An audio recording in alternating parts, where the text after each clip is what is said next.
Welcome to FootballGamePlan.com, where football makes sense. I'm Emery Hunt, the czar of the playbook, bring you our NFL Week 7 preview between the New Orleans Saints and the Tampa Bay Buccaneers. Now let's look at some keys to victory for both teams, starting with the Saints.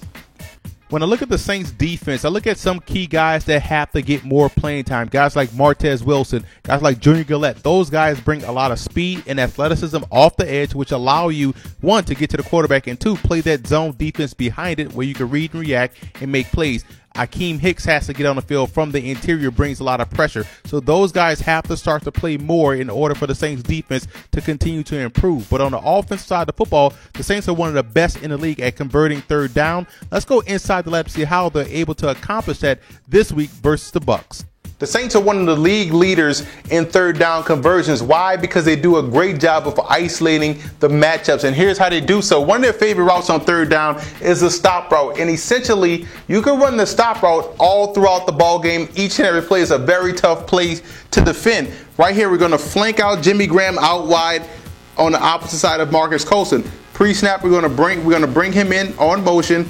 And at the snap of the ball, he's going to drive up like he's going down the seam, and then bang. That's the stop out right there, because behind it, you have the skinny post. And the Saints run this play at least 4 or 5 times a game. It's very effective on third down. This is the key guy. Either he's going to buzz underneath this, or he's going to jump this stop route. Either way, he makes a tough decision, because if you have the strong safety in the corner squeezing Marcus Colston, Breeze can still fit that ball in there, and you still have the ability of having a tight end on a situation where this guy can't cover him one-on-one, and you have a wide radius to throw the football to for Jimmy Graham. So this is one of their key plays that they run on third and short to always convert first downs, which is why it makes the Saints offense very tough to defend. Now let's move over to the Bucs in this matchup. The Bucs safeties will be put to the test this week. So guys like their young rookie Mark Barron will have to step up and make some big plays. He may be matched up on Jimmy Graham. You also look at Rondé Barber and the slot corner now, Brandon McDonald. Those guys will have to step up and make plays in the absence of Aqib Talib. They did a great job last week versus Kansas City in forcing turnovers. They have to do the same versus the New Orleans Saints. Quincy Black, another guy that's going to be asked to cover the short to intermediate passing game. So the Bucs defense will do more pass coverage this week as opposed to last. But on the offensive side of football, let's go inside the lab to see how they can attack that Saints defense.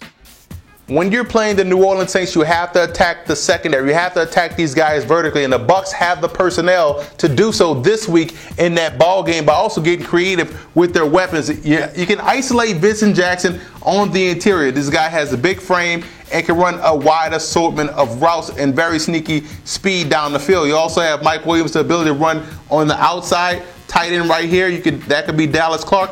On the interior, he's also going to be the hot read on this play, as he's going to run this snag route, and boom, that's your hot read. You want Freeman to take 5 to 7 step drop, quick hits. He's going to hitch up quick, boom, boom, and then get rid of the football. This is your number one option right here, Vincent Jackson. You want to drive this football on that famous 15-yard out.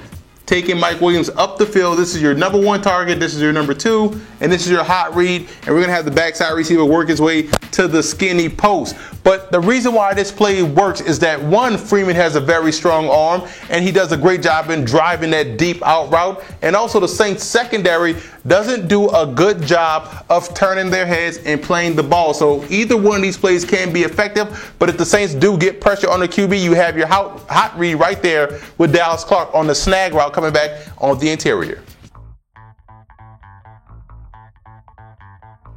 I think Curtis Lofton will be an X factor. The Saints have to make sure they make the Bucs one-dimensional, so it's all about stopping the run, and that falls on the middle linebacker. And also Carl Nix knows this defensive personnel very well. The Bucs have to keep that Saints offense off the field, so running the football is an imperative this week. All right, now let's look at the personnel breakdown. I'm not saying Josh Freeman is greater than or equal to Drew Brees. I'm just saying he's not a detriment to the team's success. I love the way he plays the game. The Buccaneers got themselves a franchise guy. Where the Bucs have the advantage is on the offensive and defensive line, so that'll be something to watch throughout this matchup. I like the Saints in this ball game. The pass offense for the Saints will keep them in a lot of ball games, and going against a weakened pass defense in Tampa Bay gives them the advantage. I think they go on the road and get a very tough win out there in Tampa. I also want to give a huge shout out to Saints fan forums and also Buccaneer fan forums for always showing football game plan support.